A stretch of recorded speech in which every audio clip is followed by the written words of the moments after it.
So yan mga ate, ngayon naman po ay magluluto tayo ng lugaw na may kasamang itlog ng manok. Nagre-request na po kasi yung misis ko na doon niya kumain ito, kaya magluluto po ako. Ano po natin gawin? Lagay po tayo ng cooking oil.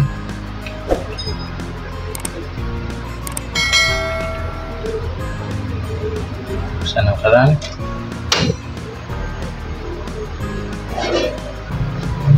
Ito muna yung bawang. Ito po natin.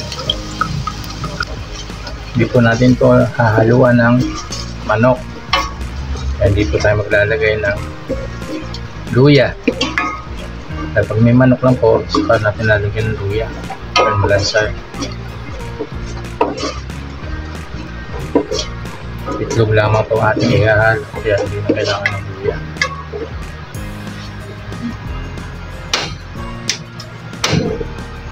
Pag bumango na po yung bawang, ihulog po natin yung sibuyas. Madali lang po itong recipe na ito. Magugustuhan din po ninyo.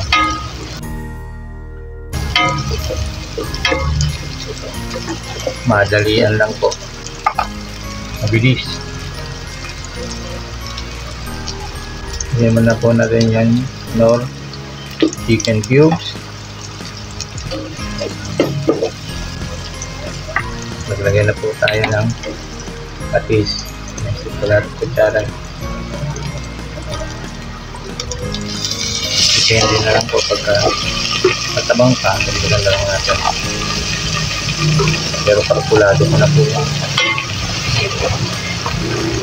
Tapos natin pong ihulog yung bigas. Ganda po pagka may malagkit na kaunti kasama, pero gagamitin po bigas. Nangkap lang po ito. Medyo haluin muna para magsama-sama yung lasa. Nag-mix na po lahat. Tulog po natin yung 6 cups na tubig. 1 2 3. Pwede po sa inyo kung gusto nyo pandagdagan pag malapot na mamaya, kasi lalapot po yan eh. Takpan po natin, pakuluin hanggang sa malapog yung kanin, yung bigas.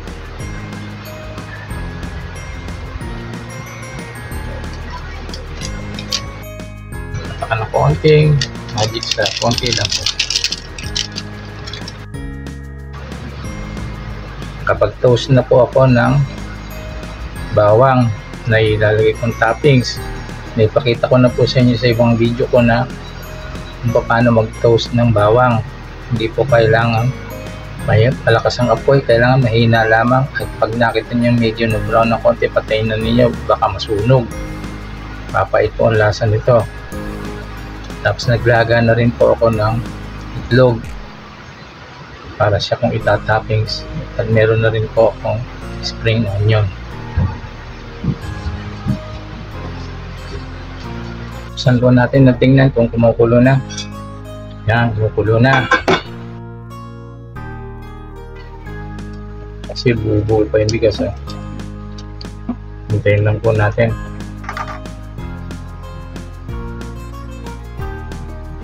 Ating pumbok na, tingnan. Yan, malapot na. So pagka ganyan po, malapot na, putok na yung bigas, medyo kailangan pa pumusok. Dagdagan po natin ng tubig ulit. 2 cup.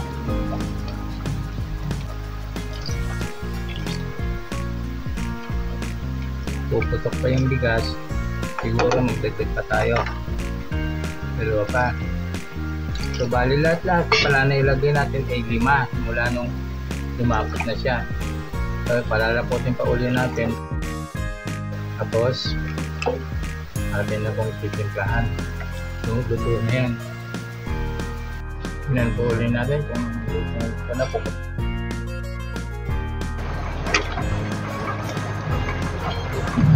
Putok na yung bigas.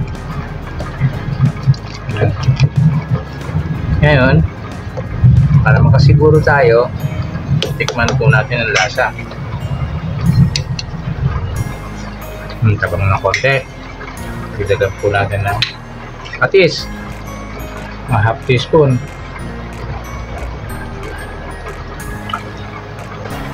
Lagyan po natin ng asukal, half teaspoon. Natin po ulit tikman. Okay na. Konti pa lang patis, konti na lang.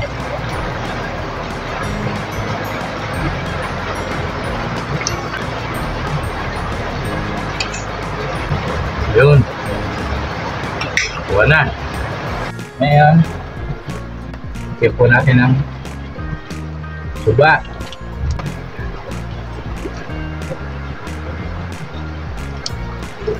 Last time, para malaman ulit. Patay na po natin.